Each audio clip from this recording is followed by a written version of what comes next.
지금 시각 7시 20분입니다. KBS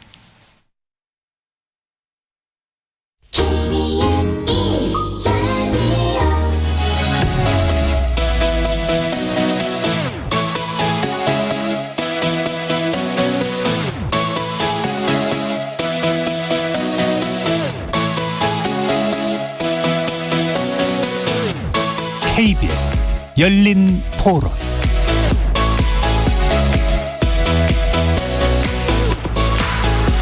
안녕하십니까. KBS 열린 토론 정준희입니다.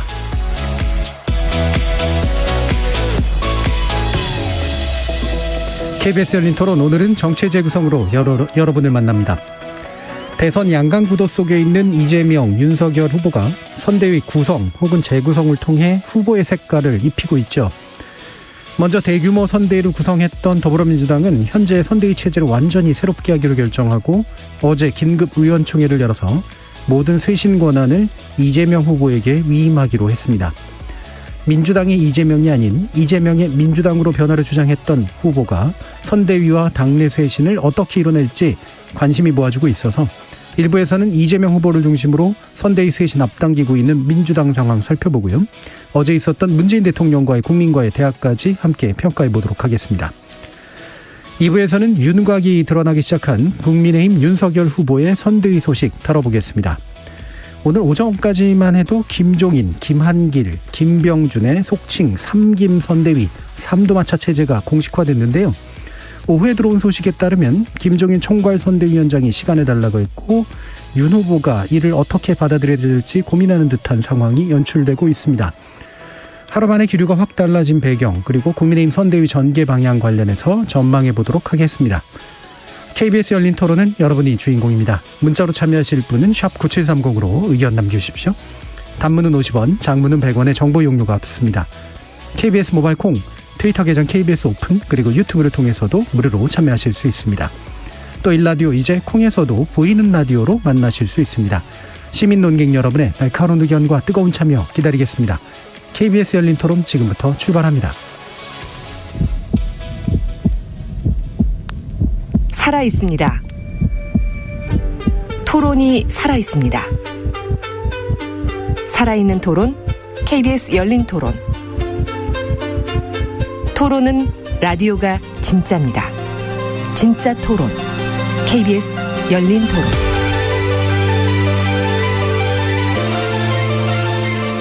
정치를 보는 색다른 시선, 정체 재구성, 함께해 주실 네 분의 논객 소개하겠습니다. 먼저 더불어민주당 선대위의 수석 대변인이시죠. 현근택 변호사 자리하셨습니다. 네, 안녕하세요. 현근택입니다. 그리고 국민의힘 전남 순천 당협위원장이십니다. 천하람 변호사 나오셨습니다. 예, 전남 순천의 천하람입니다. 자, 최수영 시사평론가 함께하셨고요. 안녕하세요. 자, 전 정의당 혁신위원이셨던 김준우 변호사 나와 계십니다. 안녕하세요. 자, 어제 있었던 문재인 대통령의 국민과의 대화 간단히 좀 짚어보고 선대위 문제로 넘어갈까 하는데요. 2년 만에 대국민 소통입니다. 그리고 임기 말 실질적으로는 아마 국민과의 대화 마지막 자리가 아닐까 이렇게 생각이 되는데요. 어떻게 보셨는지 간단한 얘기를 한번 좀 들어보죠. 최수영 평론가님 말씀 더 들어볼까요? 사실 국민과의 대화 자체가 굉장히 환영할 만한 일이고 어저께 특히 또 그렇게 진솔한 태도, 그다음에 자세 저는 높이 삽니다. 근데 다만 좀 아쉬웠던 건 전반적으로 다 예상이 되었던 정도 수준의 답변이 나오는 것 같아서 이른바 정말 국민이 궁금해하거나 그다음에 이제 막 언론이 좀 그렇게 관심을 갖고 제목으로 좀 뽑을 만한 그런 것들이 좀 보이지 않아서 아쉬웠다. 그리고 전반적으로 저는 그 세 분야로 나눴는데 주로 코로나, 위드 코로나와 포스트 코로나 이제 방점이 찍혔고 민생 경제니까 조금 논란이 될 만한 이제 일종의 우리 재난지원금 문제라든가 여러 가지 그런 건 가닥을 잡아주신 것에 대해서는 저는 당청 갈등이 있었긴 하지만 그 마지막 최종적인 어떤 그 장면으로서 굉장히 의미가 있었다고 보여지는데 제가 두 가지 좀 아쉬운 점을 짚는다면 포스트 코로나와 위드 코로나를 그 대통령께서 언급하셨는데 전 그거죠. 사실 이제 이 바이러스 문제는 노무현 정부 때 사스를 시작으로 해가지고 박근혜 정부 때는 이명박 정부 때는 신종플루, 박근혜 정부 때 메르스, 그다음에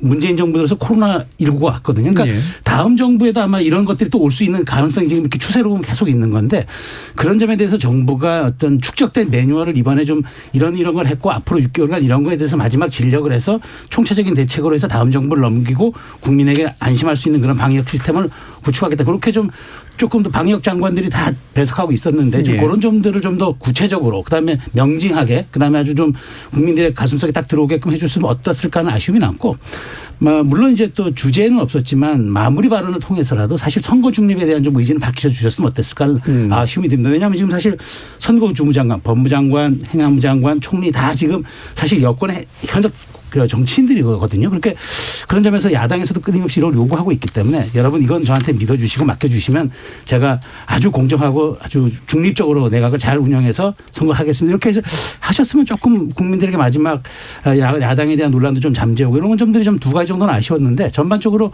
국민들에게 다가가려고 하는 그런 태도, 노력 이런 점을 제가 높이 평가하겠습니다. 예. 포스트 코로나 그리고 선거 중립 문제, 이 당면한 현안과 좀 더 장기적인 현안의 문제에 대해서 좀 더 구체적인 얘기를 해 주셨으면 좀 더 좋았겠다. 뭐 이런 의견이신데요.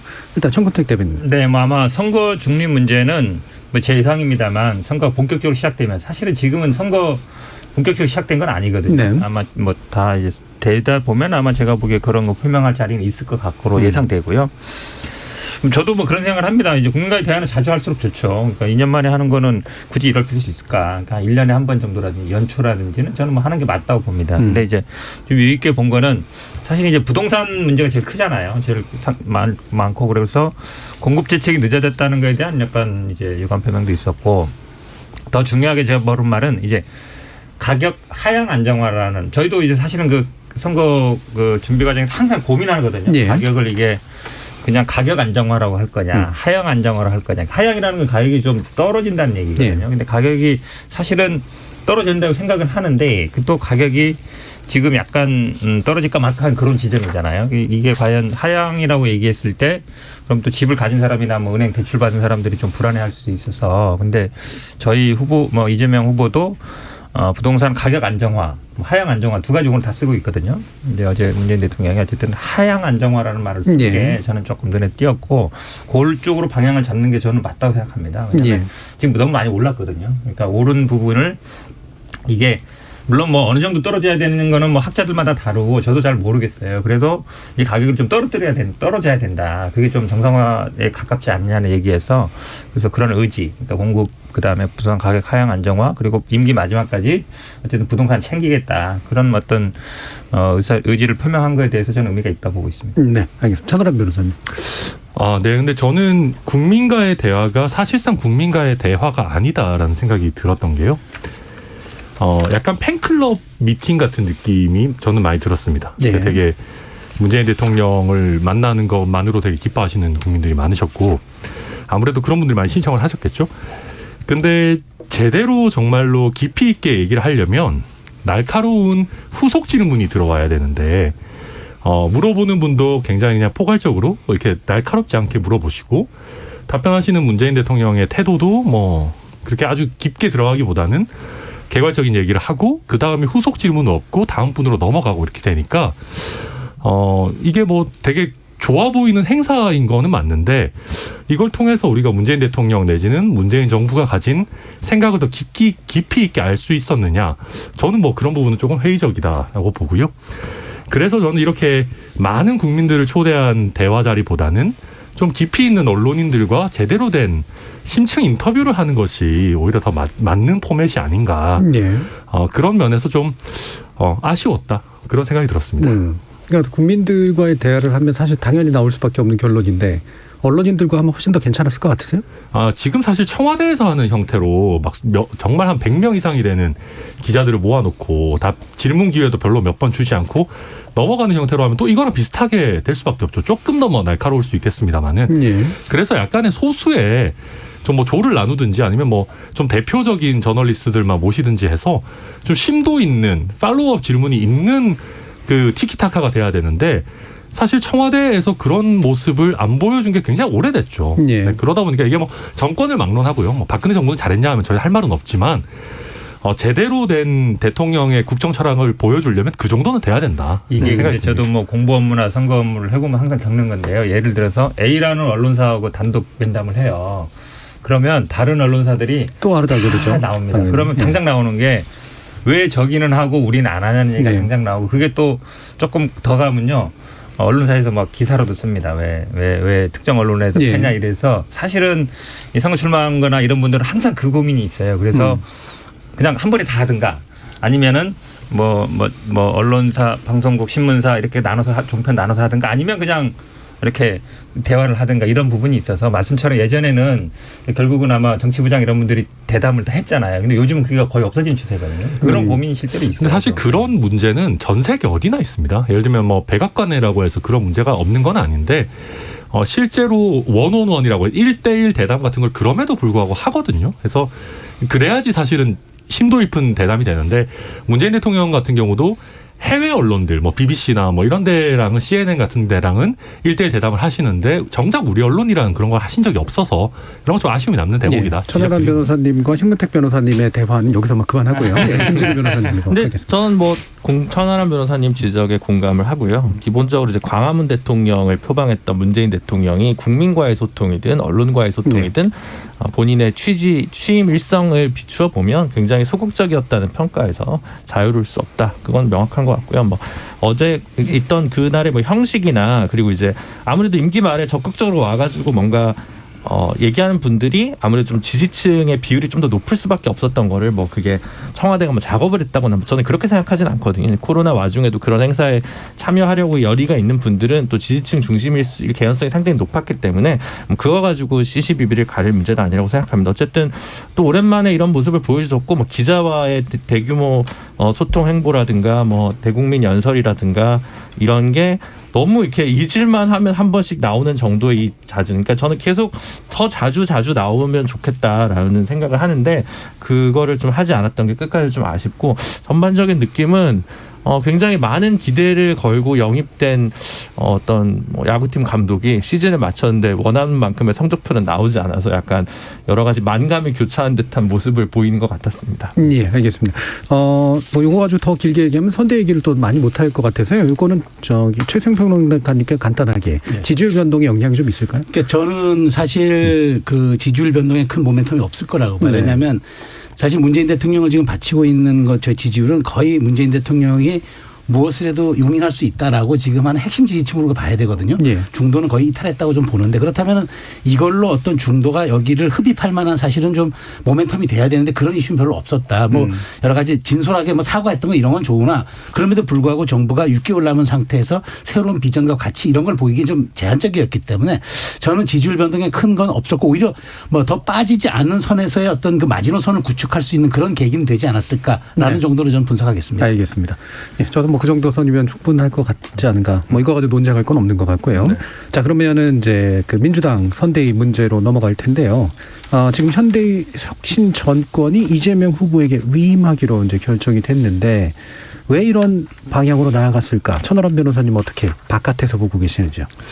저도 그 이재명 후보님과 선대위를 보면 이재명 후보가 혼자 막 전력 질주를 하고 약간 뒤돌아서서 아니 선대위 너네는 왜 아직 거기 있어? 이런 느낌이었거든요. 그러니까 정말로 원맨쇼를 하시는 것 같다라는 느낌을 많이 받았는데 근데 그게 경선일 때는 괜찮습니다. 경선은 이제 여러 후보자 중에 한 명이니까. 근데 집권 여당의 본 후보가 됐는데도 그렇다라고 하면 이게 단순히 선대위가 욕먹는 것뿐만 아니라 이재명 후보 자체가 가벼워 보일 수 있거든요. 그러니까 이게 정말 당에서 서포트가 제대로 안 되는구나라는 인식을 줄 수 있어서 최근에 여러 이슈들을 많이 내놓으셨지만 그게 제대로 소화도 안 되고 또 다른 이슈를 던지고 이런 흐름이 너무 많이 반복됐어서 결국 후보 입장에서도 내가 뛰는 스피드에 맞춰서 뛸 수 있을 선대위가 꼭 필요하다. 안 그러면 내가 우스워지겠다. 이런 생각을 하지 않으셨나 싶습니다. 예.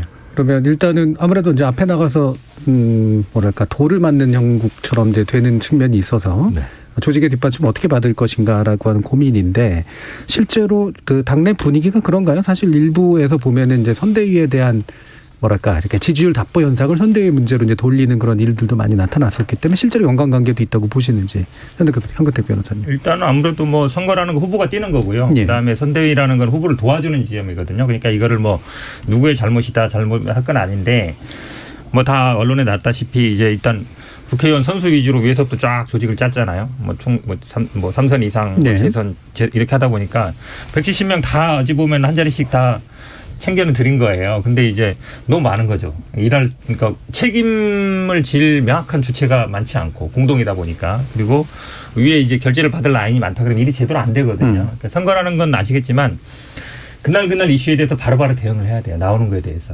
근데 뭐 공보든 아니면 메시지든 아니면 이런 전략이든 이게 안 되는 거예요. 왜냐하면 결제 받을 시간이 너무 사람이 많은 거죠. 공동 책임자 5명 있으면 그분 다 결제 받아야 되잖아요. 다 결제 받아야 되는데 그러다 보니까 안 되는 거거든요. 그러니까 약간 실무형으로 꾸리자. 빨리빨리 의사결정을 할 수 있게. 그게 사실은 또 이재명 후보 스타일에 맞습니다. 이재명 후보 스타일이 신속하게 반응하고 바로바로 해야 되는데 안 되는 거라서 그다음에 많이 나오는 게 이런 거죠. 이제 국민의힘은 그래도 외부에서 인사를 영입하고 지금 뭐 되냐 마냐도 있지만 그래도 뭔가 좀 변화를 보이는데 우리는 그냥 국회의원들 그냥 그 자리 그대로 한 거예요. 새로운 인물이 아무도 없어요. 그러니까 뭐가 좀 달라졌나? 보통 이런 게 없었거든요. 예전에는 선대위 총선이든 뭐 하면 그래도 외부에서 아이고 얼굴마담 아냐 이래도 그래도 그 사람들 보이고 그래도 당이 변화되는 모습을 보여주는데 그냥 원래 있던 사람들 다 그냥 앉아있고 거기에 그냥 후보만 딱 얹혀있는 모양새라서 전혀 새롭지도 않고 그다음에 전혀 어떤 그 실무적이지도 않고 그러니까 관료적인 거 아니냐 그래서 신속하게 대응 못한다 이런 얘기가 나와서 아마 제가 보기엔 뭐 후보의 의사가 반영되면 일단 새 인물도 영입할 것 같고요. 젊은 사람들로 그다음에 좀 실무 위주로 그다음에 좀 결제 라인 좀 줄이고 그다음에 바로바로 그 반응할 수 있는 그런 구조를 좀 슬림하게 만들 걸로 보입니다. 네, 일단 뭐 기능적 효율화의 문제 그리고 인재 영입에서 좀 미진했던 문제를 아마 극복하게 될 것이다라고 이제 판단을 하고 계시는 건데요. 이 부분 김준우 변호사님 어떻게 판단하세요? 서로 이질적인 성장 과정을 거쳐온 분들이 한 당에 있다가 오랜만에 하나의 캠프에서 만나려고 하니까 화학적 결합이 좀처럼 안 됐던 것 같거든요. 그건 뭐 당연한 걸 수도 있는데.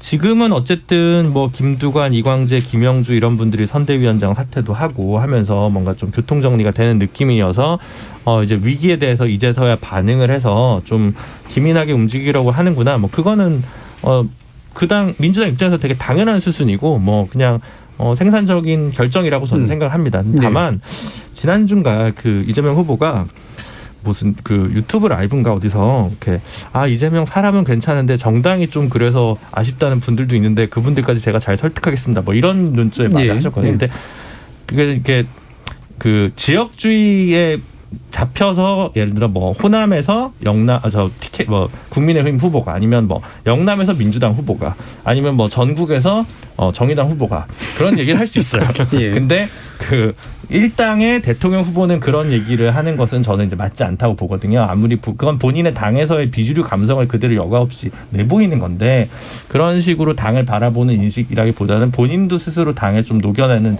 자세가 또 여전히 좀 부족하거나 필요하지 않을까라는 생각이 많이 들었습니다. 저는 좀 다르게 좀 관점에서 보고 있어요. 그러니까 저는 캠페인 전략의 그 전략과 그다음에 후보 브랜드에 좀 문제가 있다고 보는 건데 저는 사실 이 문제 핵심은 이재명 후보가 그동안 표방했던 성과주의가 저는 한계에 봉착했다고 보는 겁니다. 네. 이재명 후보의 성과주의가 저는 대장동에서 막혀버렸어요. 막혀버린 데다가 얼마 전에 야심차게 추진했던 일산대교의 통행료 무료화가 지금 법원에 가처분 신청 받아들여서 중지가 됐어요. 물론 본안 소송이 남아있긴 하지만 그런 것들이 이제 대중이 그 이재명 후보가 가져왔던 브랜드에 대해서 의구심을 제기한 거예요. 제가 또 하나 데이터를 하나 말씀드리면 11월 첫째 주에 입소스하고 한국경제가 여론조사한 게 있는데 월소득 700만 원 이상의 최상위층에서 이재명 후보를 43.6%를 좋아하고 윤석열 후보는 33.6%를 좋아한다고 나왔어요. 네. 그다음에 월소득 200만 원 이하 최하위층에서는 거꾸로 이재명 후보를 좋아한다가 24%였고 윤석열 후보가 58%. 무려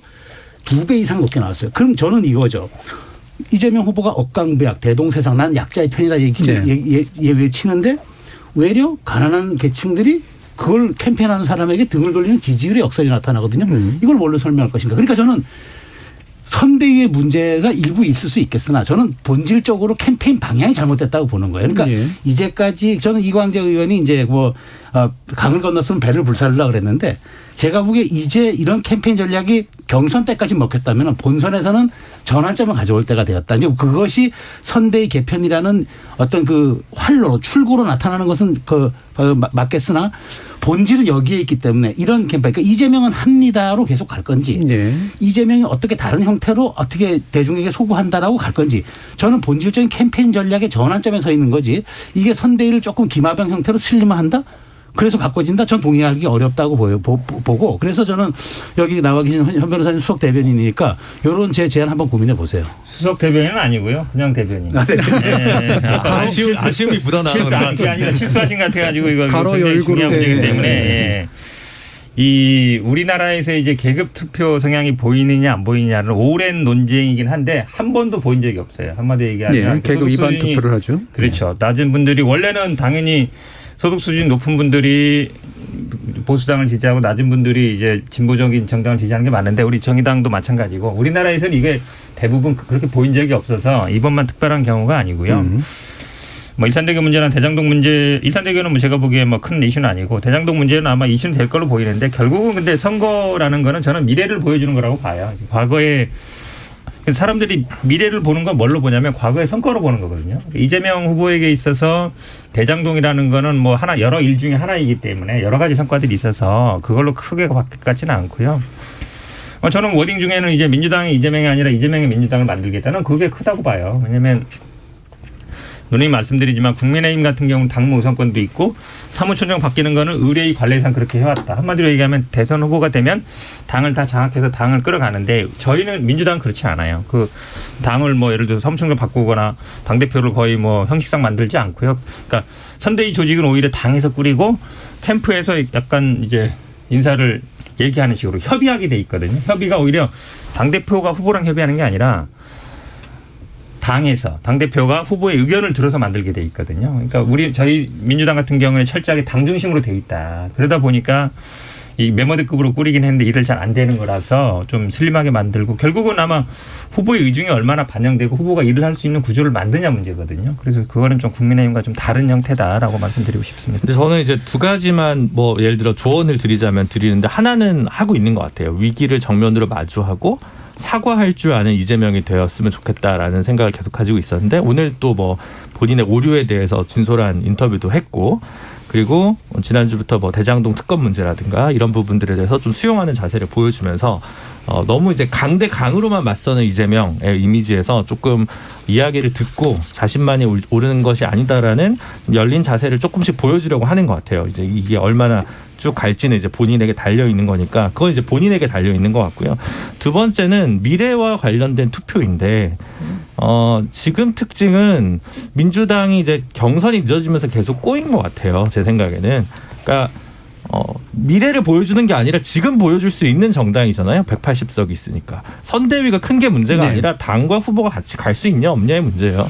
지금 하자라고 하는 거고 오늘 이제 한국노총 방문해서 이재명 후보가 노동이사제 패스트트랙이라도 이제 해서 하겠다라고 이제 얘기를 했잖아요. 그러니까 그런 게 필요한 거죠. 11월, 12월, 1월, 2월에 국회에서 민생 법안 그동안 개혁에서 주춤주춤했던 것을 성과를 보여줄 수 있는가 없는가.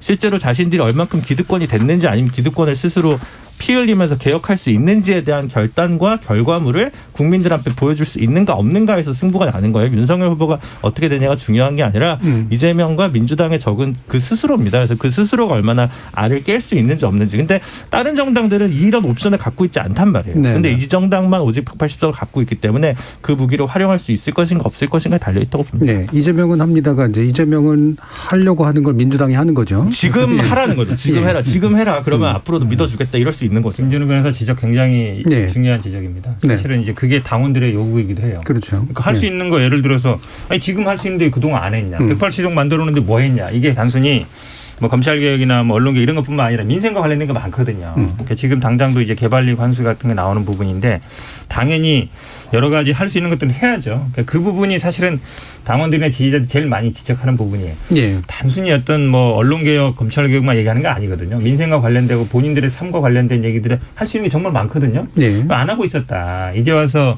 지금 김 변호사 말씀처럼 대통령 되면 하겠다고 하는 게 뭐하냐. 지금 180도 못 하고 있는데 저는 뭐 그 지적 맞다고 보고요. 아마 그 고민도 저는 뭐 하고 있다고 보고. 예. 지금 이제 뭐 민주당이 이제 실제로 많이 움직이게 되면 그리고 이른바 패스트트랙까지 얘기가 나오면 국민의 입장에서는 굉장히 불편할 수도 있는데 어떠세요? 네, 맞습니다. 그런데 네. 이제 국민들께서 저는 보시는 눈이 있다고 봅니다. 그러니까 뭐 갑작스럽게 뭐 많은 것들을 하려고 했을 때 이게 과연 진정성이 있겠느냐. 결국 또 선거용이라고 해석될 수 있는 부분들이 분명히 있고요. 그러니까 예컨대 최근에 이재명 후보께서 되게 태도 변화도 있고 저도 그런 거 높게 평가하는데 과연 그러면 뭐 예를 들면 북한과의 도발도 지금 뭐 그런 부분에 대해서 오늘 언급하시고 그렇더라고요. 예. 뭐 단호하게 예. 맞서겠다.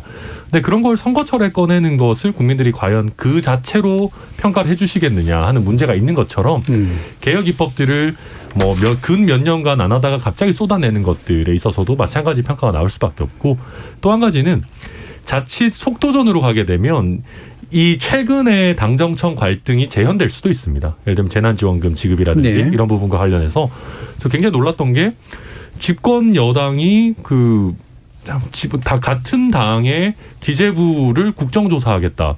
이런 약간 뭐 솔직히 무슨 소린가 싶은 얘기들이 막 갑자기 튀어나오고 이런 것들이 아무튼 제가 요약하자면 당정청의 협의가 제대로 되지 않고 설익은 얘기들을 계속 꺼내게 되면 오히려 그것도 마이너스가 될 수 있다. 네, 그 점을 지적하고 싶습니다. 알겠습니다. 자, 그럼 살짝 또 넘어가서 지금 이제 양정철 씨에 관련된 이야기들이 나오잖아요. 그다음에 이해찬 이제 전 대표 같은 경우도 지금 구원투수로 나와야 되느냐 마느냐 얘기들이 좀 있고요. 그 정도까지의 상황이라고 보세요, 최은성 부는. 네, 그러니까 저는 제가 시종일관 제가 드리고 싶은 말씀은 이게 좀 외부 요인보다는 저는 예. 이재명 후보가 결국 상품이 중요한 거잖아요. 그러니까 대중이 사실은 뭐 제3자가 잘해가지고 그 정당을 지지한다 그건 말이 안 되는 거죠. 그러니까 뭐 총선 때는 뭐 그런 영향이 일부 외부 인사의 영향이 있을 수 있겠으나 저는 대통령 선거만큼 다들 미래형 투표라고 얘기하잖아요. 미래는 누굴 보고 맡깁니까? 그 이끌 수 있는 리더를 보고 맡기는 건데 그 외부에서 와서 일종의 뭐 테크노크랬던 기술자들이 와가지고 좀 도와주는 건 괜찮은데 이 사람이 오기 때문에 판이 바뀔 수 있다. 저는 그런데 동의하기 쉽지 않다는 거죠. 그러니까 오히려 양정철, 이해찬 이런 분들이 등판하면은 거꾸로 저는 오히려 확장성에는 저는 또 오히려 친문이 그러니까 이른바 이분들이 친문이라고 우리가 얘기하는 분들이잖아요. 그러니까 이분들이 오고 나면은 문재인 대통령 지지층은 겹쳐서 좋아할 수는 있으나 그러면 중도 어쨌든 51%를 먹어야 되는 대선 게임에서 그럼 다른 사람들이 여기에 대한 거부감 갖지 않겠는가. 그래서 저는 그래서 이것을 가장 돌파하는 좋은 방법은 후보가 가장 잘하는 브랜드를 가지고 대중에게 소구할 수밖에 없다라고 네. 보여진다면 결국 문제는 이것은 사실 그러니까 3주 전으로 우리 시계를 되돌리면은 그때 민주당이 가장 큰 슬로건이 뭐였습니까? 원팀해야 된다. 용광로 선대해야 된다. 그래서 꾸렸잖아요. 그런데 3주 만에 이건 아닌 것 같아. 그러면 저는 그게 오히려 180석 여당의 문제고 이재명 후보의 브랜드가 뭐냐 도대체. 대중이 의심하기 시작했다는 거죠. 그런 게 중요하기 때문에 오히려 이런 이해찬, 양정철 이런 외부 인사들, 이른바 명망가들을 다시 이제 선거 관리 리스크에 장점 있는 인사들을 가지고 한다. 저는 이게 뭐 언론의 관심은 피할 수 좀 할 수 있겠지만 이것이 결정적으로 51%의 민심을 받으러 나가는 데는 큰 도움은 되지 않을 것이다. 전 차라리 그렇게 전 분석하는 게 맞다고 봅니다. 네. 뭐 이 부분은 이따가 2부에서 얘기할 문제하고도 똑같이 연결될 것 같은데요. 결국엔 상품의 문제지 선대위 누구 부르냐의 문제 아니다. 네, 뭐 아마 다시 한번 얘기할 수 있을 것 같고요.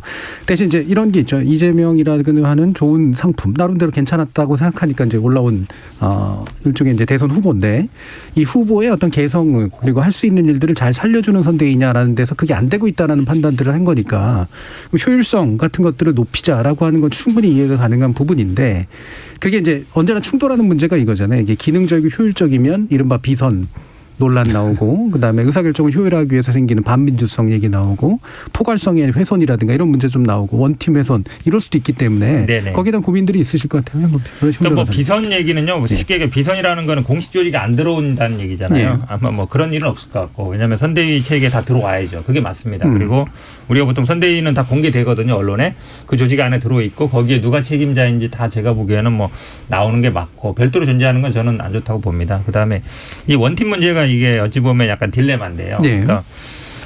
그러니까 각 캠프에서 다 이제 뭐 책임자들 하다 보니까 저희 대변인단도 수석 대변인 4명이나 돼요. 그래서 기자들이 사실은 얘기합니다. 아니 수석 대변인 4명이나 되고 대변인 10몇 명 되는데 너무 많지 않냐. 수석 대변인 단이라고 부르나요? 아니 그건 아닙니다.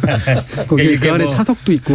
당에서 그다음에 우리 교육 캠프에서 그다음에 이낙연 캠프에서 최경 캠프에서 이렇게 했는데 사실은 그 4명이 수석이면 그 중에도 또 한 명을 수석 중에 수석을 또 정해야 되는 상황일 수도 있어요. 최고 수석 막내. 단일 메시지가 나가야 되니까. 그래서 이제 그런 어려움은 있는데 저는 근데 뭐 이게 또 원팀 정신이라는 건 기본적으로 각 캠프에 있던 분들을 같이 이렇게 하는 거잖아요. 누굴 빼고 이런 건 아닌데 저는 뭐 책임과 역할만 분명히 하면 된다. 그러니까 선대위 명칭이라는 거는 사실 그렇게 중요하잖아요. 공동선대본부장 10명이어도 그중에 정말 책임지는 사람이 있고 이 사람이 어쨌든 최종적인 책임을 진다. 의사결정을 한다는 것만 정해주면 돼요. 근데 처음에는 이제 다 이렇게 세네 군데서 하다 보면 다 눈치 보거든요. 자기가 하겠다고 나서면 조금 그럴 상황이 있어서. 근데 서서히 아마 자리 잡아가고 있고 거의 이제 누가 책임이다 얘기는 이 중에서는 그걸 뭐 할 수 있는 것 같아서 원팀과도 크게 문제는 안 되는 것 같은데 결국은 이제 그러면 남는 문제는 슬림하게 만들면 기존에 있던 사람들이 이제 빠져야 되는 문제가 있어요. 쉽게 얘기하면. 근데 선대위는 아시겠지만 다들 들어가려고 하거든요.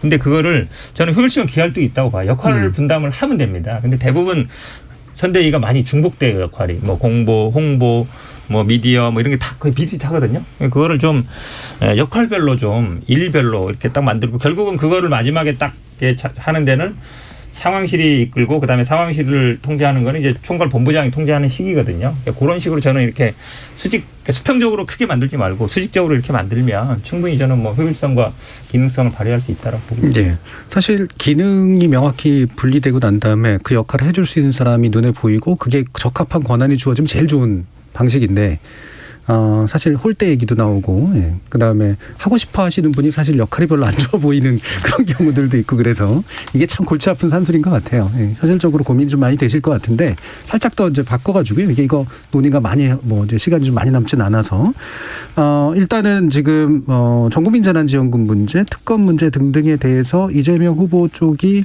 보이는 메시지가 일관된 건지 아니면 약간 계속 바뀌는 건지 헷갈리는 측면들이 좀 있는데 이게 이제 당의 입장하고 또 이제 후보 입장이 또 명확하게 이제 일치되지 않는 측면들도 좀 있어서 보이는 현상인 것 같습니다만 이제 좋게 보면 약간 실용주의적으로 보일 수도 있는 거고 나쁘게 보면 왔다 갔다 한다 이렇게 얘기할 수도 있는 거라 이 부분에 대한 평가를 좀 들어보도록 하죠. 천하람 변호사님.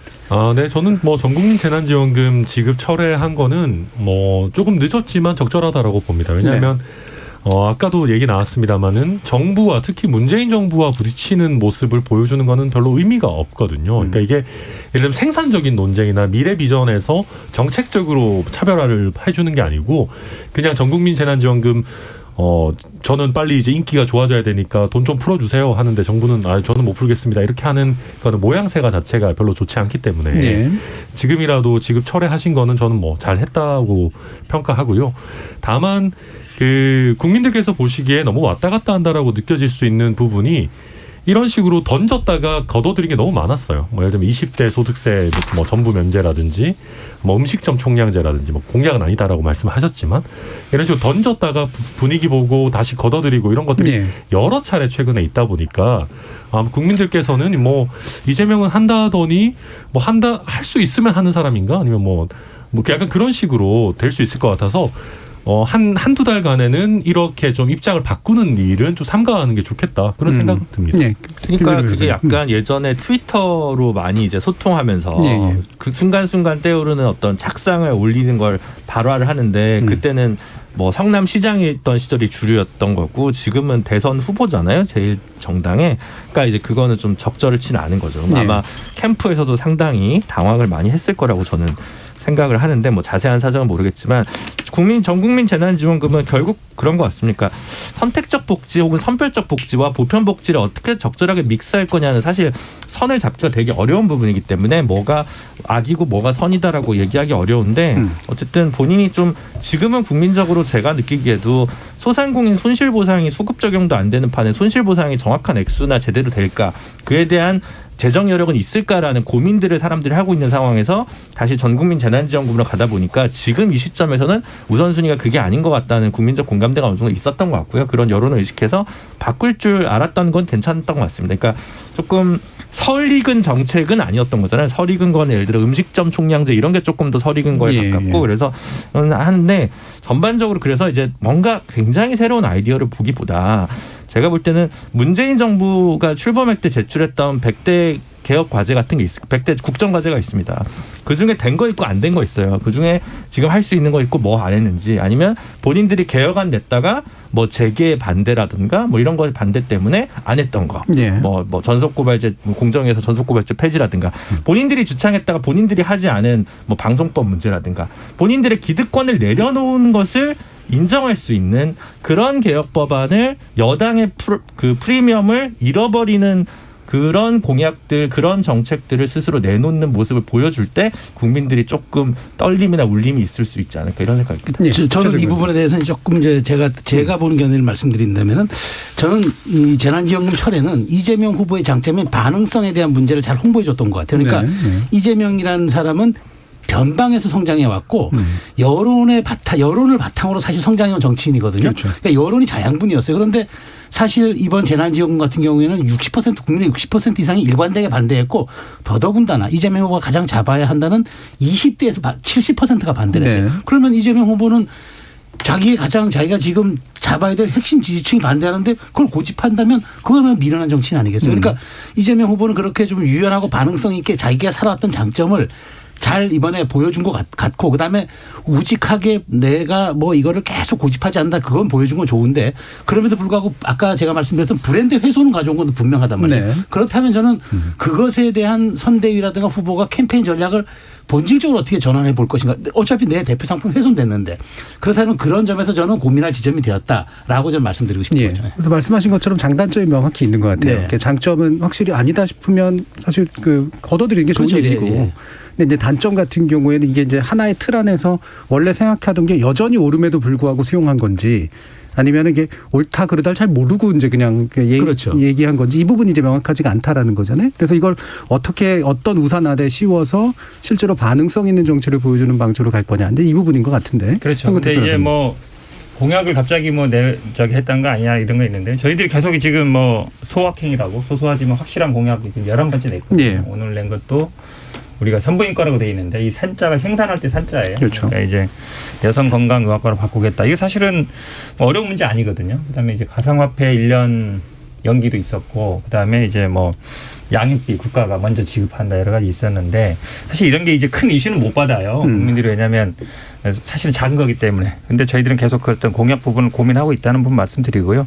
저는 뭐 전국민 재난지원금이나 특검에 대한 입장을 바꾼 거 맞습니다. 저희도 인정하고요. 당연히 뭐 국민 여론이 안 좋고 저는 반대 여론도 높고 특검 해야 되는 여론이 높잖아요. 뭐 정치인은 국민 여론을 이길 수 없죠. 당연히 이게 따라가는 것이고 뭐 입장 바꿨다 왔다 갔다 한다 뭐 비난 받을 수 있다고 봅니다. 그래도 불구하고 어쨌든 정치인이라는 거는 그리고 뭐 대선 후보라는 거는 국민들이 원하는 것 원하지 않는 것을 확실하게 구분해야 된다고 보고 있고 앞으로도 저는 뭐 예를 들어서 여러 가지 있죠. 지금 기본소득도 어찌 보면 논쟁이 될 수 있는 부분이에요. 아마 김정인 비대위원장이 들어오면 기본소득이 국민의힘에도 할 것 같은데 지금 약간 분위기가 다른 것 같아서 이 논쟁도 뜨거울 것 같은데 이것도 뭐 전면적으로 한다는 얘기는 아니에요. 지역 아니면 계층 아니면 분야별로 우선한다는 거라서 뭐 유연성 있게 대처하고 있다 이렇게 말씀드리고 싶습니다. 저는 소확행 공약 좋다고 보는데 그러니까 지금 아까 말씀드린 거에 반복이긴 하지만 그거 지금 이번에 의결을 해야 된다니까요. 그 소확행 공약을 발표를 한 거예요. 통과를 시켜야지. 그러니까 소확행 공약이 왜냐하면 이번 선거에서 제가 예전에도 말씀드렸지만 부동산 정책의 핵심인데 전부 다 공급 대책 얘기합니다. 아무 차이가 없어요. 그다음에 이제 코로나 이후에 뭐 이제 변화와 뭐 위기 극복을 위해서 열심히 하겠다. 뭐 이런 얘기해요.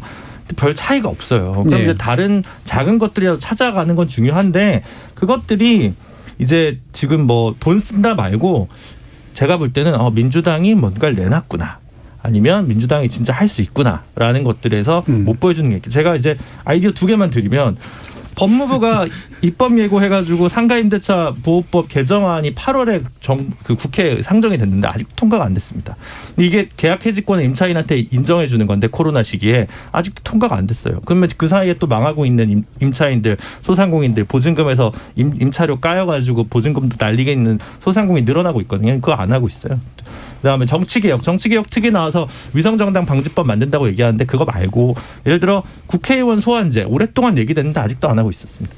그런 거를 하면 민주당의 의원 수가 더 많으니까 너희가 뭔가를 더 많이 내놓는구나. 그냥 눈에 보이거든요. 제 눈에. 예. 근데 너무 많아가지고 예. 자산이 너무 많아서 잘 안 보이는 것 제가 같아요. 보기엔 이제 김준호 변호사님 말씀 맞아요. 할 수 있는데 왜 안 하냐. 근데 그게 논쟁이 다 많은 얘기들이에요. 국회의원 소환제 국회에서 통과 쉽지 않습니다. 사실은. 만약에 이거 한다 그러면 아마 국회의원들 무기명으로 하면 다 반대할 거예요. 본인 소환한 데는 돌 데가 없잖아요. 지금 예를 들어서 뭐 저희 수학행공학 중에 뭐 아동학대 공시소식 폐지 문제도 있는데 이게 이제 공시소식 폐지도 문제도 물론 우리 된 것도 있잖아요. 근데 이것도 굉장히 논란이 많은 거예요. 그러니까 사실은 그냥 한다고 해서 그냥 법 통과시켜라. 그거는 제가 보기 쉽지 않다. 이재명은 양육비 근데 그것도 논란 어느 정도 이 성숙이 돼야 되는 것이지. 양육비 국가 책임제도 마찬가지예요. 사실은 뭐 국회의원들이 반대는 안 할 걸로 보는데 이 개인 간의 문제잖아요. 개인 간의 이제 민사적인 문제인데 이거를 국가에서 먼저 주고 나중에 받을 수 있느냐 이런 논쟁이 있기 때문에 이런 어느 정도 사회적인 논의나 이게 성숙돼야 되지. 그냥 180도 있으니까 공약으로 내지 말고 다 해라. 제가 보기엔 그거는 좀. 근데 소환제 정도도 발의 안 하고 추진 안 하면 정권 교체 돼도 상관없다는구나로 받아들일 개연성이 상당히 클 것 같습니다. 알겠습니다. 예, 두 분의 긴장감 은근히 있었는데요. 예, 어쨌든 전 중요한 얘기라고 보고요. 지금 공약 세우고 주고 뭐 약속하는 데 집중하는 것도 좋은데 할 수 있는 건 먼저 좀 해라. 라고 하는 거. 그게 이제 실제로 하는 것을 보여주는 모습이다. 이 의견 사이에서 또 실제로 성숙되고 의견이 이제 어느 정도로 합의될 필요가 있는 것들도 있으니까 어떻게 풀어갈지 한번 보도록 하겠습니다. 자, 마일드 님이 개인적으로는 양정철, 이해찬 모두 의미 없습니다. 너무 올드한 인물들입니다. 라고 부정적인 의견 주셨고요. 4222님께서 후보들이 국민이 뭘 원하는지 빨리 알아차려야 합니다. 잘못된 공약이 있으면 빨리 인정하고 할 수 있는 것을 약속해야죠. 멀리 보고 생각했으면 합니다. 라는 의견 주셨어요. K80187133님께서 김병준, 김한길 전 대표가 나오는 게 그리 세월호 보이지는 않습니다. 이번 선거도 과거로 가는 선거 같습니다라는 말씀 주셔서요. 이 부분 바로 2부에서 논의하도록 하겠습니다. 여러분은 KBS 열린 토론과 함께하고 계십니다. 토론이 세상을 바꿀 수는 없습니다. 하지만 토론 없이 바꿀 수 있는 세상은 어디에도 없습니다.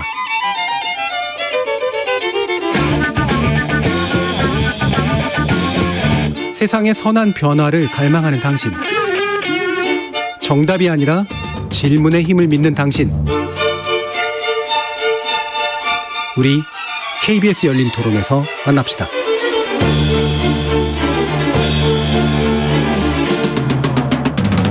KBS 열린 토론 월요일 코너 정책 재구성 함께하고 계신데요. 전 정의당 혁신위원이셨던 김준우 변호사, 국민의힘 전남 순천당협위원장이신 천하람 변호사, 그리고 최수영 시사평론가, 민주당 선대위 그냥 대변인이신 현근택 변호사 이렇게 네 분과 함께하고 있습니다. 자, 국민의힘 선대위인 문제로 좀 넘어가는데 핵심은 결국은 김종인입니다. 김종인 총괄선대위원장이 자리는 다 마련이 됐는데 시간을 달라라는 표현을 썼고 그 이유가 뭐냐 그리고 실제로 안 올 것 같으냐라고 하는 부분이 핵심인데요. 일단 천하람 변호사님 말씀 좀 해주시죠. 우선 김종인 위원장이 하루 이틀 시간을 달라라고 한 적도 없다라는 얘기를 했습니다. 그러니까 윤석열 후보는 이제 하루 이틀 시간 달라라는 취지로 김종인 위원장이 얘기를 했다라고 했는데 그거조차도 부인을 한 거로 보면 꽤 많이 마음이 상했다라고 해석하는 게 맞을 것 같고요. 한 적이 없다라는 말을 직접 김종인 위원장이 했나요? 그렇죠. 그게 이제 그 몇 시간 전에 지금 한겨레 보도로 나왔는데요. 예. 그렇다라고 하면 이제 꼭 하루 이틀이라는 그 시간적인 제한에 구애되지 않고 본인이 충분히 고민을 하겠다라는 취지로 1차원적으로 해석이 되고요. 예. 또 여러 지금 나오는 얘기들을 보면 김종인 위원장이 이대로 가면 그냥 뭐랄까요. 그냥 혼자 공중에 붕 뜨게 된다라는 위기감을 갖고 계신 게 아닌가 싶어요. 예. 중간에 김병준 위원장이 이제 상임선대위원장으로 오게 되면 결국 결제 라인이라는 게 상임선대위원장을 거쳐서 총괄선대위원장으로 올라오는 거기 때문에 이렇게 삼김이라고 해서 같이 한 묶음으로 묶이는 것 자체를 예. 좀 못 받아들이는 것 같다, 근원적으로. 그리고 거기에 덧붙여서 뭐 장제원 의원이 비서실장 하는 거에 대해서도 꾸준히 좀 못마땅해 하는 기류가 느껴진다라는 게 당내의 지배적인 그런 평가고요. 네. 요약하자면 그 김종인 비대위원장 입장에서도 본인의 거의 마지막 작품이 될 수도 있는데 본인이 전권을 가지고 짤 수도 없는 거에 대해서 평가를 받아야 되는 거에 대해서 부담을 느끼시는 것 같고 결국 그 점이 최종 결정을 못 내리고 있는 그런 배경으로 보입니다. 예. 실제로 뭐 이 발언이 정확히 누가 만든 발언이냐는 뭐 사실 이 정치판에서는 솔직히 말하면 이게 참 팩트 확인이 잘 안 되는 경우들이 많은데 의도적으로 말을 하니까요. 그런데 그렇죠. 핵심은 이제 전권, 이른바 여의도 자르라고 부르시는 분이 전권을 발휘하기 위해서 오는데 전권을 발휘 못하는 상태에 대한 불편감 이런 건데. 제가 보기에는 안 오실 가능성도 있을 것 같아요. 네. 왜 그러냐면 지금 말씀처럼 그러니까 윤석열 후보 측에서는 하루 이틀 시간을 달라라고 얘기했다 그러는데 김종인 비대위원장 난 그런 적 없다라고 얘기하니까 윤석열 후보 측에서 제3자를 통해서 들었다. 예. 왜냐하면 소통이 안 된다는 얘기잖아요. 두 번인가 만났다 그랬고 수시로 전화통화도 한다 그랬는데 얘기 안 된다는 얘기잖아요. 그 얘기는 뭐냐면 의사가 다르다는 얘기잖아요. 근데 오늘 이 얘기 처음 나왔을 때 언론 보도를 봤는데 거기는 윤석열 김종인 비대위원장이 하루 이틀 달라 고민한다가 아니라 윤석열 후보가 거부했다라고 뉴스가 나왔어요. 네. 그 얘기는 이미 안은 올라갔는데 그것만 빼고 통과시켰다라고 얘기가 나온 거 보면 생각이 안 맞는 거거든요, 기본적으로. 그럼 만약에 이 정도 상황이 됐는데 들어간다. 김종인 비대위원장이 지금 천하람 변호사 말씀드렸지만 밑에는 김병준 비대위원장이 있고 그다음에 김한길 지금 새시대 준비위원장이라고 있는데 후보 직속으로 만들었어요. 그러면 사실은 후보 직속이라는 게 후보가 제일 위에잖아요. 그다음에 총괄이 있는 건데 후보 직속으로 만들었으면 김종인 비대위원장이 보기에는 자기보다 위에 있는 거예요. 실제로 도표상도 그렇게 돼 있고. 그리고 또 이 김한길 이분을 새시대 위원장으로 얘기하면서 현장에 가가지고 발표를 했잖아요. 그렇게. 그러면 자기보다 김한길 전 대표를 더 우선시하는 게 아닌가라고 느낄 수밖에 없죠. 그럼 내가 김한길 대표 밑으로 들어가야 돼? 내가 그래도 지금까지 다 뭐 비대위원장 하고 이랬는데 정치력으로 보거나 난 그거 못하겠다. 내가 어떻게 김한길 밑으로 가냐. 이 생각을 안 할 수 없을 것 같아서 위로도 있고 밑에도 있고 또 자기랑 협의도 안 하고 또 이렇게 보면 굳이 내가 여기 가서 해야 되나? 그리고 지금 이제 국민의힘 내부적으로도 보면 막 이제 지지율도 잘 나오고 자된 것 같으니까 굳이 뭐 김종인 비대위원장 필요한가? 이런 여론도 있는 걸로 알고 있거든요.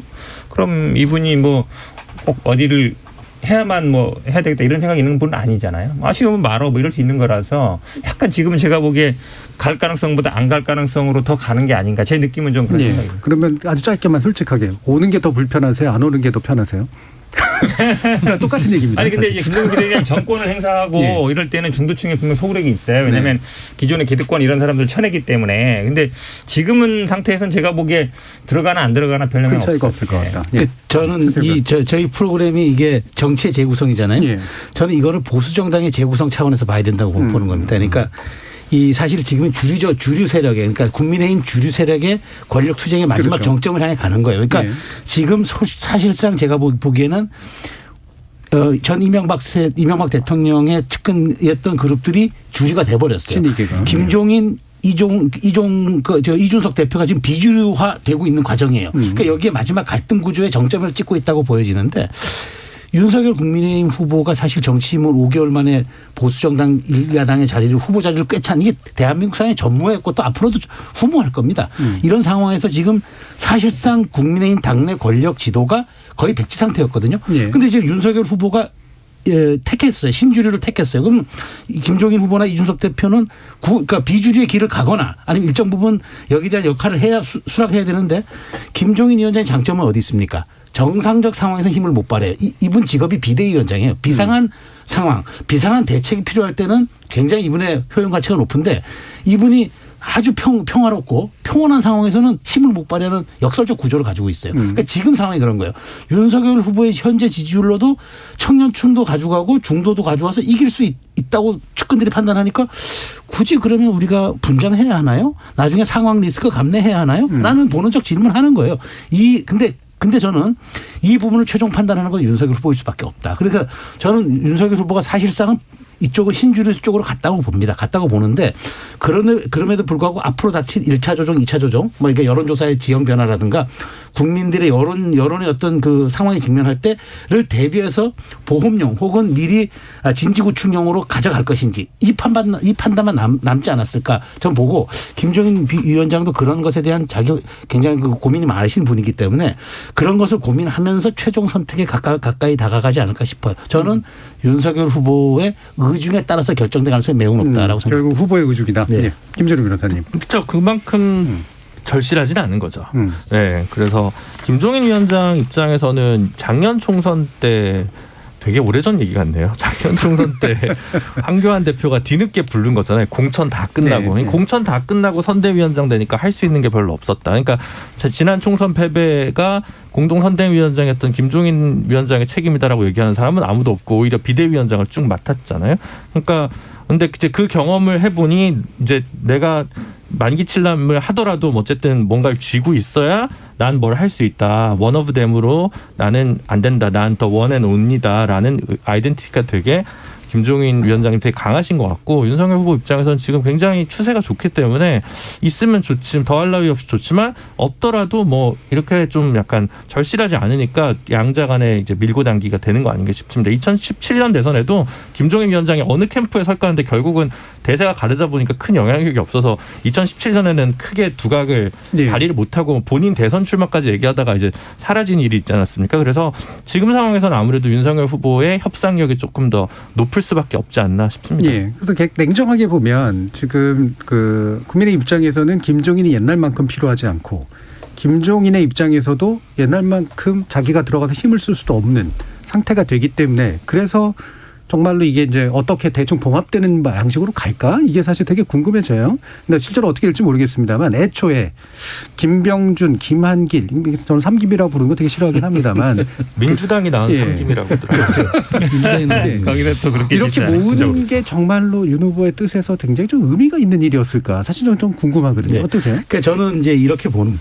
그러니까 김종인 위원장까지의 삼김을 놓고 제가 말씀을 드리면은 사실 윤석열 후보는 이제 만일 당선이 된다고 해도 네. 의회 형편이라는 엄청난 불리한 상황에 직면하게 돼요. 그렇죠. 어쨌든 설령 민주당이 야당인데도 170석이에요. 그 아무리 뭐 국민의당과 연정하고 뭐 해도 또 100석 조금 넘어요. 그러니까 기본적으로 의회 진영의 불균형이 될 수밖에 없었어. 초기에 사실 대통령이 아무리 유권자들과 국민들과 밀월관계가 있고 허니문 단계가 있다 하더라도 정치의 힘을 받을 수 없어요. 그리고 야당은 대선 패배했기 때문에 끊임없이 공격할 거 아닙니까? 저는 그런 점에서 중도를 포함한 압도적 승리. 그래서 민주당이 나온 분들을 데리고 왔다. 네. 김병준 위원장에 대해서 바깥의 평가가 뭐라 그래도 핵심적인 것 한마디로 정리하라 그러면 노무현의 책사예요.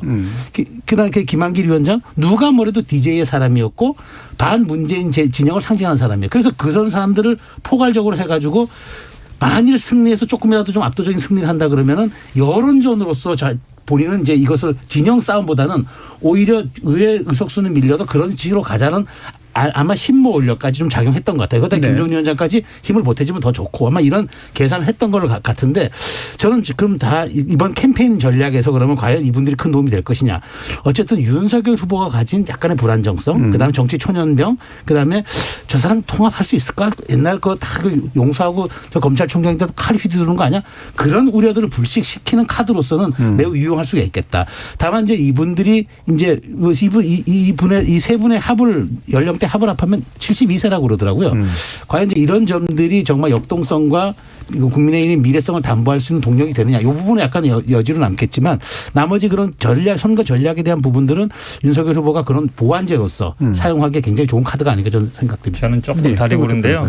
뭐 김한길, 김병준, 김종인, 윤석열 다 민주당하고 관계되어 있는 사람들이죠. 민주당에 다 배출한 사람들인데 어찌 보면. 근데 김한길, 김병준이 과연 이분들을 있어서 민주당과 뭔가 협상을 하고 이럴 때 도움이 되느냐. 오히려 반감이 더 크신 분들이죠. 예. 김한길 대표도 아시잖아요. 민주당하고 그렇게 싸우다가 나가신 분이고. 김병준 전 비대위원장도 저쪽으로 간 지 오래됐어요. 거기 가서 비대위원장도 하시고 그랬거든요. 그러니까 오히려 만약에 뭐 국회 내 전략이나 나중에 협상을 본다 그러면 뭐 현역 의원이든 아니면 국민의당이든 아니면 뭐 전직 예를 들어 국회의장이든 이런 분들이 맞지. 이분들이 과연 여당과의 뭐 협상용이냐 그건 아닌 것 같고. 여론전을 얘기한 거야. 나는 뭐 협상용이 아니고 여론전을 얘기한 거지. 근데 김한길 전 대표 같은 건 다 아시잖아요. 정치에 입문하고 사퇴하고 출마하고 이런데 굉장히 조언을 많이 했다. 결국은 김병준 위원장도 계속 조언을 해왔다는 거잖아요. 그러니까 개인적인 인연, 본인이 정치를 시작한 어떤 계기, 그게 더 큰 이유지. 말씀처럼 여론전이든 아니면 뭐 중도층 소구력은 내가 보기 크지 않다. 왜냐하면 이분들이 거의 한물 간분들이거든요. 제가 오늘 계속 그랬어요. 뭐 새시대 준비가 아니라 이거 구시대 복귀 위원장 아니냐. 사실은 김한길 전 대표나 김병준 위원장이 무슨 새로운 시대의 비전을 제시하거나 뭐 이럴 분들로 생각하는 국민들은 저는 많지 않다고 봐요. 근데 새로운 인물 데려오는 건 좋은데 그럼 뭔가 좀 혁신적이고 개혁적이고 미래를 보여줄 수 있는 사람들인데 그런 사람들이 아닌 건 분명하지 않아요. 제가 보기에 여기에 이론은 없을 것 같습니다. 네, 지금 심재국 님도 김종인, 김한길, 김병준 늘 듣던 이름인데 새로운 인물 없이 새 시대를 준비할 수 있을까요? 라는 그런 비슷한 의견을 주셨는데 아까 이제 최소영 평론가님 말씀하신 것처럼 실제로 이분들이 득표력이 있거나 뭔가 이렇게 자기 지지 기반이 있어서 그걸 끌고 올 수 있는 일종의 영주 같은 위치는 분명히 아닌 것 같고 다만 반문 세력은 다 모였어. 이제 문재인 쪽 포위됐어. 라고 하는 이미지를 만드는 데 도움이 될 수는 있을 것 같아요. 어떻게 보세요, 전하는 변호사님? 네, 너무 그 정답을 말씀하시고 나서 질문하시니까. 그러게요. 뭐 100세 시대를 준비하시는 위원회인가 하는 생각도 저도 드는데. 근데 일단 저는 그래도 이제 아까 그래도 우리가 뭐 이해찬 전 대표나 양정철 의원과 그래도 비교를 해보자면요. 예. 김종인 위원장 같은 경우에 특히 저희 당 내에서 안 좋아하는 분들이 굉장히 많습니다. 당 내에서 안 좋아하는 분들이 많다라는 거는 당 밖에서 소구력이 어느 정도 있다는 얘기거든요. 중도 확장적인 성향이 있고 기존의 국민의힘과는 결이 다르다라는 부분이 있기 때문에 지금 민주당에서도 사실 새로운 인물이 없고 심지어는 이해찬, 양정철 등판론까지 나오는 상황에서 그것보다는 조금 더 나은 상황이 아닌가라는 생각이 들고요. 그다음에 그 기존의 DJ계 인물들이 많이 왔죠. 윤석열 후보 캠프에 뭐 김병진 전 의원, 뭐 송석준 뭐 많이 왔습니다. 김한길 전 대표도 온 거는 최소한 국민의힘이 굉장히 취약한 호남 지역에는 조금은 도움이 될 수 있고 우리가 호남 쪽 사람들을 최소한 홀대하거나 그분들에 대해 무관심하지 않다라는 시그널을 줄 수 있다는 데에서는 나름의 의미가 있습니다. 뭐 아주 크지 않습니다. 예를 들면 뭐 김한길 전 대표가 온다고 해서 호남에서 막 와 국민의힘 찍어야지 이런 건 아니지만 그래도 이 국민의힘의 정치적 포트폴리오에 포함이 되는구나라는 정도의 느낌은 줄 수 있어서 그 반문 빅텐트 이외에도 각자가 갖고 있는 나름의 상징성은 있다. 저는 그렇게 평가가 됩니다. 네, 그러니까 이게 꺼진 불도 다시 보자는 대선에서 굉장히 중요한 가치라고 저는 생각을 합니다. 그러니까 2012년 대선 때 한광호, 김경재 이런 분들 박근혜 캠프에서 모셔갔을 때 민주당 쪽에서 비웃었어요. 근데 어쨌든 그런 거 하나 푼 두 푼 모아서 세력을 하고 어쨌든 과거와 내가 대화를 하려고 한다, 호남과 통합을 하려고 한다라고 하는 메시지를 던졌잖아요. 그때 지금 국민의힘 의원 하시는 윤주경 의원도 그때 영입을 했던 거고 뭐 인요한 의사라든가 뭐 여러 분들을 그렇게 되게 대통합을 하려고 하는 노력을 보였다는 거죠. 그 사람밖에 없어 신선하지 않아라가 문제가 아니라 그렇게라도 많이 채우는 거였겠죠. 그러니까 그 당시로 놓고 보면 지금 이런 뭐 김한길, 뭐 김병준 이런 분들 다시 모셔오거나 새롭게 모시는 부분이 그렇게 아주 우습게 볼 만한 것만은 아니다. 물론 이제 가슴이 두근거리거나 미래지향적이진 않죠. 그 부분에 있어서는 황근택 변호사님 말씀이 맞는데 그렇게 되면 아마 이제 그 다음번에는 지금 뭐 저는 뭐 갈지 안 갈지는 잘 모르겠지만 뭐 금태섭 전 의원이라든가 뭐 김동연 총리라든가 이런 분들을 좀 적극적으로 영입하려는 노력을 좀 하긴 해야 될 겁니다. 근데 이거를 영입했다는 것 자체만으로는 뭐 그거를 꼭 엄청난 플러스 점수는 아니지만 플러스는 플러스다. 사람을 모으면. 그리고 김종인 위원장이 약간 부담스러울 수 있는데 이분을 좀 상대화할 수 있는 효과도 분명하게 있다. 그 정도 생각이 들었습니다. 저는 뭐 100시 시대 준비위원장 그거밖에 기억이 안 나가지고 써놓고 갖다 있는데. 쓰실 것 같은데. 100시 시대 준비위원장. 워딩 좋은 것 같아요. 그러니까 뭐 물론 이제 아마 다 인재 영입할 거예요. 저희도 하고 이제 국민의힘도 하는데 결국 처음에 어떤 사람들이 오냐 중요하거든요. 근데 결국은 이 김종인 비대위원장을 어떤 식으로는 모시고 하느냐 마느냐는 결국 윤석열 후보가 사람을 어떻게 쓰느냐, 정치력, 사람을 어떻게 되냐 그걸 보여주는 거거든요. 그러니까 김종인 비대위원장이 키맨이 될 수밖에 없어요. 왜냐하면 이분이 계속 여러 정당에서 정치를 해왔고 저는 아마 이런 식으로 가면 갔다가도 나중에 나올 수 있다고 봐요. 왜냐하면 본인이 원하는 대로 하고 싶은데 못하게 한다는 거잖아요. 그러면 결국은 지금 보세요. 홍준표 후보도 계속 마이웨이 하고 있잖아요. 오히려 계속 디스하고 있습니다. 이분 아마 선거 끝날 때까지 계속 그럴 거예요. 본인의 영향력을 할 거고. 유승민 의원도 지금 뭐 전화 안 받는다고 하잖아요. 그러면 뭐 원희룡 후보는 원래부터 원팀이었고 그러면 4명 중에 2분은 없는 거예요. 한 분은 원래 원팀이었으니까 마찬가지고. 그다음에 김종인 비대위원장을 어떤 식으로든지 간에 예전에 대부분 정당에서 뭐 앞에 황교안 대표도 얘기했지만 다 모시고 왔거든요. 어쨌든 필요하니까. 근데 안 되잖아요. 그러면 본인 말 잘 듣고 자기 쉽게 얘기하면 자기 쉽게 약간 밑으로는 잘 되는데 위로 사람들 자기나 수평적인 관계나 어려운 사람들한테는 잘 못하는 거 아니냐. 못 모시는 거 아니냐. 근데 국민들은 밑이 아니에요. 국민들은 모셔야 될 사람이거든요. 그러면 지금 보면 대부분 조직을 짜는 것도 보면은 뭐 연성 기술 좀 낮은 사람, 정치지도 좀 나이가 어린 사람, 좀 이런 사람들은 쉽게 이게 붙고 있는데 같이 경쟁했던 사람, 아니면 좀 더 어르신, 좀 더 모셔야 될 사람들은 안 되고 있는 거잖아요. 그러면 이런 분이 어떻게 국민들을 모시고 대통령이라는 건 일종의 이제 공직이잖아요. 누굴 지배하는 자리가 아니거든요. 검찰총장처럼. 그런 게 딱 보여주는 사례 아닌가. 결국은 사람을 인재를 어떻게 쓰는가의 정치력 발휘를 못하고 있는 상징적인 사건으로 저는 드러나고 있지 않나라고 봅니다. 저 잠깐 한 말씀 말씀드리면 저는 이 3김 그러니까 김종인 위원장이 올지 말지는 별개로 하고 이렇게 포진한 거는 윤석열의 현실적 정치론이 반영된 거라고 봅니다. 그러니까 윤석열 후보는 딱 한마디로 정의하면은 국민들의 높은 정권 교체 열망이 반영된 반사체 효과를 이제까지 누리고 왔거든요. 네. 그걸 집결을 다 이번 인선으로 다 한 거예요. 근데 이제 윤석열 후보에게 남은 과제가 뭐냐.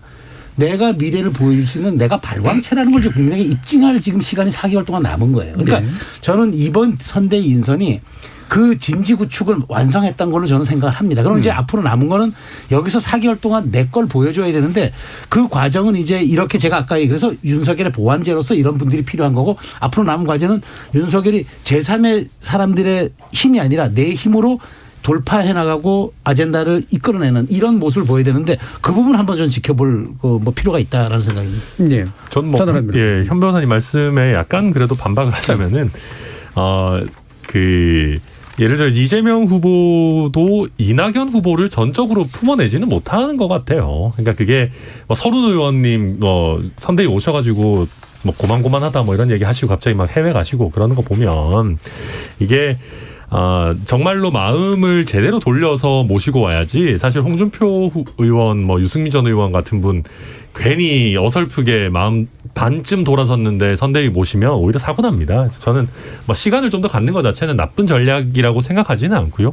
심지어 민주당은 이미 만들어 놓은 선대위도 다시 뭐 해체하겠다고 하는 마당에 저희가 뭐 그렇게 못하고 있는 건 아닌 것 같다. 네, 그래서 조금의 그런 반박을 드립니다. 그렇죠. 사실 국민의힘 입장에서 윤석열 후보 선출되고 나서 선대위 구성 때문에 지금 아무런 긍정적 메시지 없이 시간을 보내고 있는 오디오 조정 시간을 갖고 있잖아요. 네, 침대 정치라고.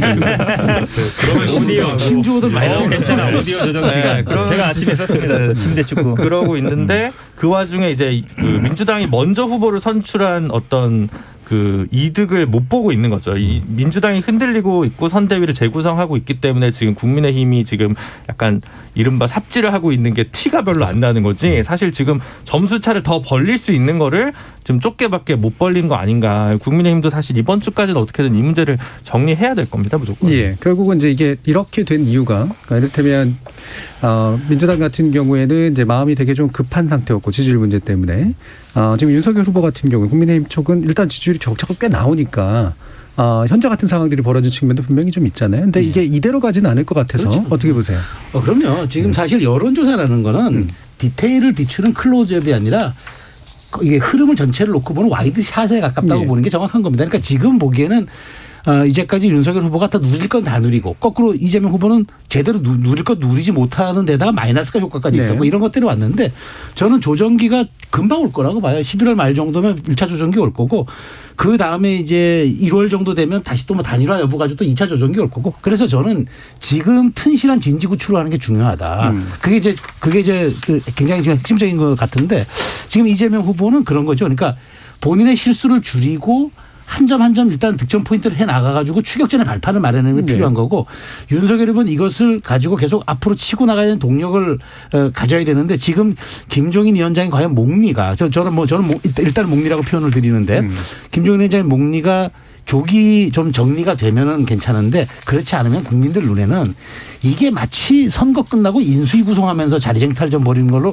인식이 될 수 있어요. 정치는 사실의 영역이 아니라 인식의 영역이란 말이죠. 이런 점들이 국민 눈에 특히나 스윙보터인 이쪽에 중도층 눈에 그렇게 비친다면은 윤석열 후보의 지지율도 핵심 지지층 외에는 또 조정이 올 수가 있기 때문에 이런 점들은 지금은 사실 정치는 뭐 사실 남의 실수가 치열입니다. 그래서 이런 점들은 굉장히 좀 유념해야 되지 않을까 싶어요. 네. 지금도 이제 김종인 전 비대위원장의 존재 가치가 중요한 게 정말 필요해서가 아니라 그렇죠. 판이 이상해질까 봐인 것 같아요. 그렇죠. 예. 뭐 저는 지지율은 뭐 당연히 바뀔 수 있다고 보고요. 오늘 또 조사 보니까 뭐 붙었다는 얘기도 있잖아요. 그게 뭐냐면 그러니까 오만한 모습 보인 거예요. 자리 싸움 2주째 하고 있거든요. 그러니까 뭐 당연히 경쟁 후보들을 품어야 되죠. 못 품고 있고 원팀 안 된 거잖아요. 그다음에 계속 뭐 8위 때 하이에나 자리 싸움꾼 얘기 나오는데 정리 안 되고 있잖아요. 계속 삐그덕거리고 있고 말은 뭐 아니라고 얘기하지만 결국은 다 된 것처럼 생각하니까 국민들이 보기에 아유 저기는 뭐 주면은 더 치열하게 싸우겠네 앞으로 이 생각하는 거거든요. 예. 근데 윤석열 후보는 뭐 자리 싸움도 하고 있었지만 실제로 뭐 하는 게 없어요. 뭐 예를 들어 공약을 발표하거나 아니면 나와서 언론 인터뷰를 하거나 이건 없는데 이재명 후보는 계속 하고 있거든요. 그러니까 물론 하다가 실수도 나오지만 그래도 적극적으로 하는 사람이 점수를 따게 돼 있어요. 그러니까 제가 그래서 침대 축구라 그랬는데 수비형 가만히 있으면 말씀처럼 정권 교체 여론이 높기 때문에 그거에 반사이익은 볼 수 있지만 예를 들어 상대방이 나는 참 뭐 약간 다르게 하겠다, 뭐 혁신하겠다, 다르게 하겠다 계속 나오면 뉴스를 그거 덮습니다. 본인이 가만히 있어서 득점은 못해요. 근데 지금 제가 보기에 그냥 가만히 침대 축구 전략으로 해서 그냥 지키기만 하면 이긴다고 생각하는데 천만에 만만의 오산이다. 그런 일이 절대 없고 지지율 보고서 판단하면 안 돼요. 그러니까 예를 들어서 지금 지지율이 좋으니까 김종인 필요 없고 지지율이 안 좋으니까 그때 가서 그럼 만약에 떨어지면 그때 가서 막 매달리면 당연히 그 사람은 아니 좋을 때는 가만히 쳐다도 안 보다가 이제 와서 나 필요해? 당연히 기분 나쁘거든요. 그래서 항상 말씀처럼 끝까지 봐야지 이거를 단순히 지금 나오는 지지율 가지고 유불리 판단하면서 해서는 안 된다. 그거는 중심도 없다는 얘기여서 저는 뭐 이제 시작이다. 예. 그럼 오늘 얘기한 거 정리하면 국민의힘은 침대 축구고 민주당은 이재명 후보의 옵사이드 이 정도로 정리하면 돼요. 옵사이드. 훌륭한 정리시네요. 이거 아주 원샷 원킬 같은 메시지를. 네. 지금 여론조사 얘기 많이 나오는데요. 일단 한국갤럽 11월 셋째 주 정례 여론조사는 약간 격차가 여전히 있는 거로 나오고 MBS하고 KSY에서 이제 최근 며칠간 나온 건 격차가 상당히 좁혀진 거로 나오고 그래서 더 두고 봐야 되는 상태인 것 같고요. 네, 추이를 앞으로도 봐야 될 텐데요. 근데 근본적으로 조금 돌아가면 그 이재명 후보의 반등 포인트도 잡기가 사실 쉽지는 않습니다. 그러니까 이재명 후보가 갖고 있는 브랜드 가치, 아까 뭐 평론가님도 말씀하셨지만 근본적인 매력 포인트가 사실 많이 떨어졌고 그 대장동도 최대 치적이라고 하셨지만 결국 국민들의 영린을 건드렸고 그 외에는 계곡 정비하신 거 말고 뭐 특별하게 뭔 성과가 있지라는 생각이 들거든요. 뭐 계곡 정비마저도 심지어 남양주 시장이 먼저 했다고 하고 있는 마당이고, 여튼 그 반대로 윤석열 후보가 경선 과정에서 수많은 실수들을 했습니다마는 그 덕분에 오히려 국민들의 기대 수준도 많이 낮아져 있는 상황이거든요. 그러니까 이제 저희는 어떻게 보면 서하람 변호사님 정치 인생을 걸고 이제 도박을 하시는 거 같습니다. 그렇기 때문에 저희가 조금만 잘해도 더 올라갈 수 있는 그런 여지가 많고 이재명 후보로서 녹록치 않은 상황이다. 결국 이재명의 유능함, 뭐 도덕성에 대해서는 다들 별로 크게 기대는 없었지만 유능함이라는 브랜드를 다시 어떻게 되찾을까, 그게 안 되면 사실은 백약이 무효다. 저는 이렇게 봅니다. 그러니까 자당과 타당에 대한 평가가 방금 천하람 변호사님이 전형적인 아존인수인데 되게 묘한 아존인수 같은 느낌이 있어요. 아니 뭐 제가 한마디 안 할 수 없는데 뭐 기대 수준이 낮으니까 대충 해도 되고 이재명 후보는 기대 수준이 높아서 잘못하면 열심히 안 된다는 얘기가 들리는데 사실은 뭐 저는 그거 공감합니다. 공감하는데 기대 수준이 높은데 당연히 그 만족시켜야 돼요. 국민들 기대 수준은 굉장히 높아요. 그러니까 대통령의 자리가 대통령제 국가에서 특히 우리나라처럼 많은 고난이 있는 사람들은 대통령의 능력이 굉장히 많이 좌우합니다. 경부의 성장뿐만 아니라 민생 3위나 사실 국회의원 300명 모은 것보다 대통령 역할이 그보다 훨씬 커요. 그렇게 본다 그러면 사실은 굉장히 중요하죠. 그분의 능력이. 저는 뭐 기대치 높은 게 좋은 거다. 그리고 저희들은 그 기대치를 충족시키려고 노력하겠습니다. 예, 아전인수에 대해서 아전인수로 답해주시는. 자, 어쨌든 결국 선거는 제 논의 물대기니까요. 네, 이 물대기 밭갈이 잘 됐으면 좋겠습니다. 자, KBS 열린 토론 월요일 코너 정치의 재구성은 그럼 이것으로 모두 마무리하겠습니다. 오늘 함께해 주신 현근택 변호사, 최수영 평론가, 그리고 천하람 변호사, 김준우 변호사 네 분 모두 수고하셨습니다. 감사합니다. 네, 고맙습니다. 감사합니다.